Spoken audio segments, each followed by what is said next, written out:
নমস্কার, সুপ্রভাত। কেমন আছেন সবাই? আমি অনন্যা, অনন্যার ব্লগসের আরও একটি ঝা চকচকে নতুন ব্লগে আপনাদের সকলকে জানাই অনেক অনেক অনেক স্বাগত। আশা করছি সকলে খুব ভালো আছেন, সুস্থ আছেন, সাবধানে আছেন, নিরাপদে আছেন। আমরাও বেশ ভালোই আছি। আজ দিনটি শনিবার, সকাল এখন 8টা মতো বাজে। আপনাদেরকে সাথে নিয়ে ঠিক এখন থেকেই আজকের ব্লগটি আমি শুরু করছি। যথারীতি প্রতিদিনের মতোই সকালটা অ্যাজ ইউজুয়ালভাবে শুরু হয়েছিল। তারপর আজকে চা পর্বে স্পেশাল ছিল চিড়ে ও বাদাম সহকারে মায়ের হাতের ভাজামুড়ি। ভাজামুড়ি দিয়ে চা খেতে খেতে এক ঝুড়ি গল্প নিয়ে বসেছিলাম। আমাকে আর মাকে গল্প করতে দেখলে কারোর বোধহয় মনেই হবে না যে আমরা 24টা ঘন্টা একসঙ্গেই কাটাই। ভাবখানা এমন যেন 10 বছর পর দেখা হলো দুজনের, কত না কত গল্প জমে আছে। এত গল্প থাকে আমাদের যে বক বক করতেই থাকি, তাও গল্প আমাদের ফুরোয় না। সকালবেলাকার চা পর্ব 15 থেকে 20 মিনিটের মধ্যে কমপ্লিট হয়ে গেলেও গল্পের তাড়নায় সেই চা পর্ব শেষ হতে হতে 1 ঘন্টা হয়ে যায় জানেন। এতে করে আমাদের আরোই লেট হয়ে যায়। প্রতিদিন একই রকমভাবে লেট হওয়া সত্ত্বেও মামের কিন্তু কোনো লজ্জা হয় না। আমরা এই একই রুটিন দিনের পর দিন ফলো করতে থাকি। কি আর করা যাবে বলুন?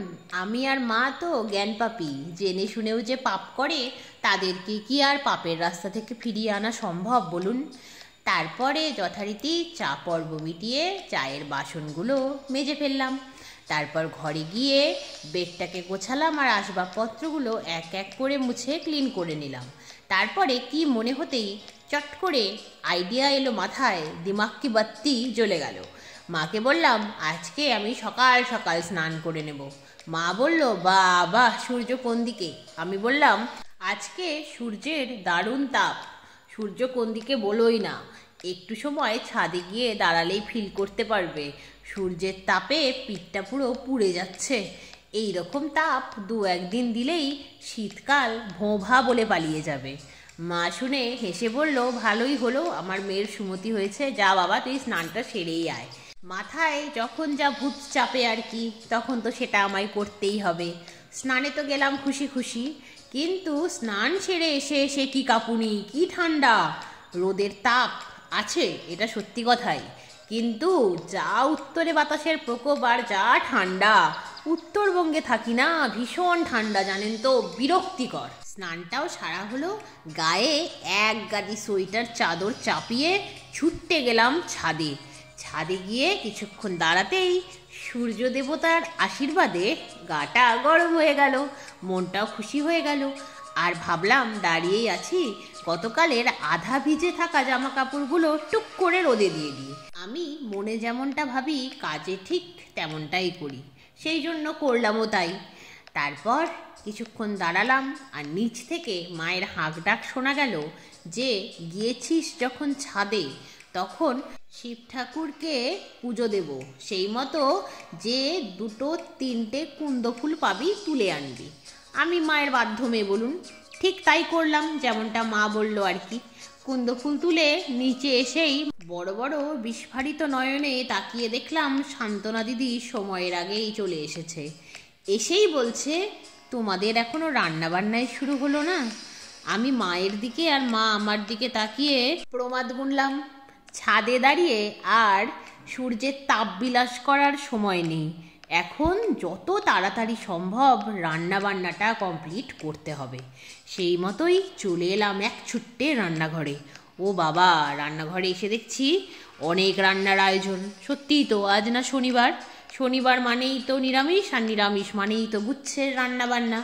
আবার এটাও ঠিক, একাধিক পদ রান্নাবান্না না হলেও তো চলবে না, না শনিবারে ভেজ কারোর মুখে রুজবে না, সেই জন্যই অনেকগুলো রান্নাবান্না করতেই হয়। আজ যদিও শান্তনা দিদির তাড়নায় খুব একটা বেশি পদ রান্নাবান্না করা সম্ভব হয়নি, যতটুকু করা সম্ভব ছিল এই স্বল্প সময়ে ততটুকুই করেছি। আজকের মেনুতে আলু ফুলকপি দিয়ে পনিরের সবজি, যদিও সেটি একটু ঝোলঝোল রসারসাই আছে।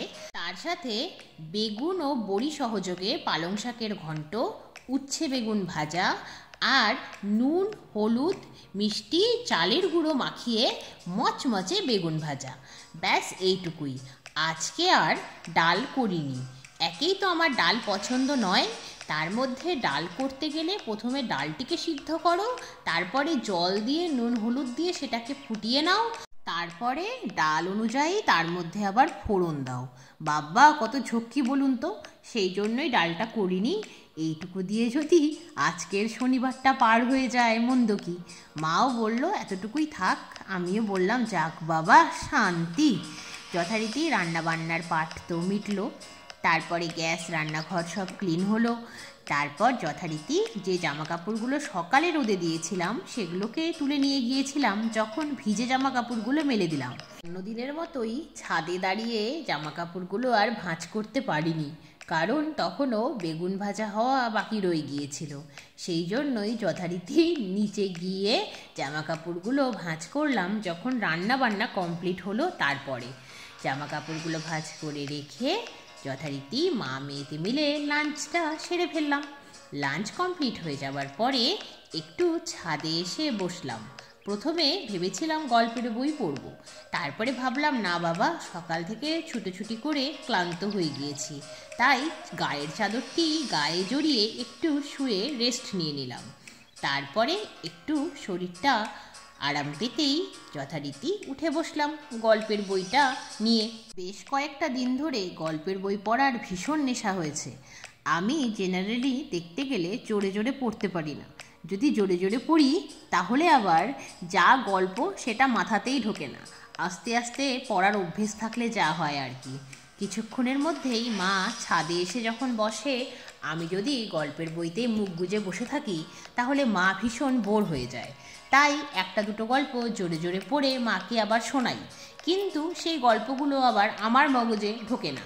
কোথা থেকে কি হয়ে গেল যেন মনে হয় শুধুই বলে গেলাম, কিন্তু কিছু বুঝলাম না। পরের দিন আবার সেই গল্পগুলোকেই মনে মনে পড়ে বুঝতে হয়। কি পরিস্থিতি আমার বলুন তো। কিন্তু হ্যাঁ, ছোটোবেলা থেকেই গল্পের বই পড়ার একটা অদম্য নেশা আমার মধ্যে ছিল। ছোটোবেলায় তো পড়ার বইয়ের মধ্যে গল্পের বই লুকিয়ে লুকিয়ে পড়তাম। এখন আর সে বালাই নেই, পড়াশুনোর পাঠ তো চুকেই গিয়েছে। এখন মায়ের চোখের সামনে বসেই সদর্পে সগর্বে গল্পের বই পড়ছি, আবার গল্পগুলো মাকে পড়ে পড়ে শোনাচ্ছিও। তাতেও কোনো ভয় সংকোচ লজ্জা নেই। এমনটাও নয় যে ফাঁকি দিচ্ছি, সব কাজ করে এসেই তো পড়ছি বলুন। আবার এটাও ঠিক, ছোটবেলায় যার ভয়ে পড়ার বইয়ের মধ্যে গল্পের বই লুকিয়ে পড়তে হতো, এখন আবার তার সামনে বসেই তাকে গল্প করে শোনাচ্ছি। ভাবা যায় কিভাবে মানুষের জীবনে সময় বদলায়। আবার দেখুন, আগে ঠিক যা করতে ভয় করতো, এখন আবার সেটা করতে কোনো ভয় নেই। মা আবার উল্টে খুশি হয় আমার মেয়ে মোবাইল ছেড়ে গল্পের বইয়ে মন দিয়েছে, সেই ছোট্টবেলার মতো। এখন মাঝে মাঝে ভাবি জানেন তো, সত্যি বাবা, ভাগ্যিস যখন আমরা পড়াশুনো করতাম তখন এই মোবাইল ফোনটা ছিল না, তাহলে পড়াশোনা কম, মোবাইল দেখাই বেশি হতো। রেজাল্টের যে কী দশা দাঁড়াতো, একটা মারও না মাটিতে পড়তো না জানেন তো। আমাদের পেরেন্টস তো আর এখনকার পেরেন্টসদের মতো ছিল না যে সব ব্যাপারেই ছেলে মেয়েদের দোষ ঢাকবে, টিচার কিছু বললে উল্টে টিচারকে গিয়ে শাসিয়ে আসবে। আমরা বাবা ভয়ে থাকতাম, যদি কোনো দিনও ক্লাসে পড়া না পেরে বাইরে গিয়ে দাঁড়াতে হতো বা বেঞ্চের উপরে বা নীল ডাউন করিয়ে দেওয়া হতো, বাড়িতে এসে একবারও বলতাম না জানেন। নয়তো একেই তো শাস্তি পেয়েছি, তার একটা লজ্জা যন্ত্রণা, তার সাথে বাড়িতে পিঠের ওপরে 2-4 ঘা পড়ে যেত। কি এমন করেছিলে, কেন পড়া পারোনি, কোন রাজকাজ করো সারাদিন, এই সব শুনতে হতো। আর এখনকার গার্জেনরা উল্টে গিয়ে টিচারকে বলবে, এই রকম যে শাস্তি দিচ্ছেন আমার ছেলেটা বা মেয়েটা যে ডিপ্রেশনে চলে যাবে। অনেকটাই পার্থক্য রয়েছে বলুন। আমাদের জেনারেশনটাই বোধহয় ভালো ছিল, মা বাবার শাসন ছিল, শিক্ষক শিক্ষিকাকে দেখে আমরা ভয়ও পেতাম, তাই হয়তো পড়াশোনাটাও ঠিকঠাকভাবে করতে পেরেছিলাম। আর হ্যাঁ, মোবাইল ইন্টারনেট ছিল না, এটি আশীর্বাদ স্বরূপই ছিল। এখনকার বাচ্চাদের কাছে সেই সমস্ত রান্নাবাটি, পুতুল খেলা, ক্রিকেট, ফুটবল, বাস্কেটবল, ভলিবল কোথায়। এখনকার শিশুরা খেলা বলতে বোঝে মোবাইলে গেম, আর কিছুই না। সমস্ত পৃথিবীটাই যেন যান্ত্রিক হয়ে যাচ্ছে ধীরে ধীরে। ভাবতেই অবাক লাগে, সত্যি আমাদের জেনারেশনটাই শেষ সুখী জেনারেশন ছিল, যাদের হাতে ছিল না কোনো মোবাইল, কিন্তু তাদের কাছে ছিল একটা নিখাত সুন্দর ছেলেবেলা, যার স্মৃতি মনে পড়লেই এখনও মনটা খুব ভালো হয়ে যায়। যাদের মা বাবা কখনো নিজেদের জগতে মোবাইল নিয়ে ব্যস্ত থাকতো না, তারা তাদের দৈনন্দিন কাজের পরের সময়টুকু তাদের সন্তানকেই দিতেন। এত সুন্দর ছেলেবেলার স্বাদ এখনকার বাচ্চারা আর কোথায় পেল বলুন? তারা তো শুধুমাত্র যান্ত্রিক হয়েই রয়ে গেল। জানি না পৃথিবী কখনো আগের মতো হয়ে যাবে কি না। আমরা যেমন ছোটবেলা বা ছেলেবেলা কাটিয়েছি, তারা সেরকমটা ফিরে পাবে কি না। দেখুন, আপনাদের সাথে গল্প করতে করতে কত দূরে চলে এসেছি টপিক থেকে। আমি যথারীতি বিকেলে গাছে জল দেওয়ার পর্ব মিটিয়ে জামা কাপড়গুলো তুলে রেডি হয়ে মায়ের সাথে বেরিয়ে পড়েছিলাম। কোথায়? আমাদের বালুরঘাটে চকভবানী কালী মন্দিরের সামনে 35তম ফুল মেলার আয়োজন করা হয়েছে। সেই ফুল মেলা শুক্রবার থেকে শুরু হয়েছে, চলবে রবিবার পর্যন্ত। সেই জন্যই মায়ের সাথে টুক করে চলে এসেছি ফুল মেলায়। ফুল, বিভিন্ন সবজি, ফল, অনেক রকমের পাতাবাহারের গাছ, এইসব দেখে মনটা পুরো ভরে গেল। সেই ছোট্টবেলার মতো মায়ের হাত ধরে ফুল মেলায় এবছরও আমি। মা আমার সর্বক্ষণের সঙ্গী। ওই যে বললাম, আমাদের মা এখনকার মা বাবার মতো মোবাইল ফোনে মুখ গুজে বসে থাকে না। তারা তাদের সন্তানদের সঙ্গ দিতে জানে, যেমনটা এখনও মা দিয়ে চলেছে আমাকে। ফুল দেখে মন খুশি হলো, কিন্তু যেহেতু খুব একটা বেশি সাজুগুজু করে আসিনি, তাই প্রথমে নিজের ছবি তুলতে আগ্রহ না দেখালেও মা বলল, আয় কয়েকটা ছবি তুলেই দিই, ভালো লাগবে দেখ। তাই মা মেয়েতে মিলে বেশ কিছু ছবি তুললাম। তারপর ফুলমেলা থেকে বাইরে বেরিয়ে দেখলাম অনেকগুলো গাছ বিক্রি হচ্ছে। ফুলমেলাটা যে চকভবানী কালী মন্দিরের ক্যাম্পাসের মধ্যে হচ্ছে, তার ঠিক বাইরেটায়। গাছগুলো দেখে কিনতে ইচ্ছে করলো খুব, কিন্তু নিতে পারলাম না। ভীষণই দাম চাইছে জানেন তো, এত দাম বড্ড গায়ে লাগে, সেই জন্যই কিনলাম না। তারপর টোটোতে চাপতেই যাব, এমন সময় মা বলে, এত কাছে এসেও 2 টাকার সিঙ্গারা কিনে নিয়ে যাব না? আমি বললাম, ওহো, আমি তো ভুলেই গিয়েছি, এখানে না 2 টাকার সিঙ্গারার দোকান। তাই মায়ের সাথে চলে গেলাম সুইট সেন্টারে। সেখানকার 2 টাকার সিঙ্গারা বালুরঘাটে ফেমাস। এমনকি আমাদের পশ্চিমবঙ্গের মুখ্যমন্ত্রী মাননীয়া শ্রীমতী মমতা ব্যানার্জি মহাশয়া এসেও এখান থেকে সিঙ্গারা কিনে খেয়েছিলেন। পুরো বালুরঘাটে এই সিঙ্গারা ফেমাস। তাই 2 টাকার সিঙ্গারার সাথে সাথে নলেন গুড়ের সন্দেশও কিনে নিলাম।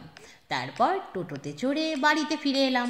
বাড়ি ফিরে সান্ধ্যকালীন চা সহযোগে গরম গরম 2 টাকার টেস্টি টেস্টি সিঙ্গারা জমিয়ে খেলাম। আজকের শনিবারটা অন্য শনিবারের মতো হলেও কিছুটা আলাদা রকমই কাটলো। মনটা বেশ খুশি খুশি হয়ে গেল। এই খুশি খুশি মনটা নিয়েই আজকের ব্লগটি তবে এখানেই শেষ করছি। আবার আপনাদের সঙ্গে দেখা হবে খুব শিগগিরই অন্য একটি নতুন ব্লগে। ততক্ষণ সবাই খুব ভালো থাকবেন। আজকের ব্লগটি কেমন লাগলো জানাবেন, ভালো লাগলে একটি লাইক করে দেবেন। আর যদি আপনি চ্যানেলে নতুন হন, তাহলে চ্যানেলটিকে সাবস্ক্রাইব করে আমার বন্ধু হয়ে যাবেন। আজকের মতো তবে গুড নাইট।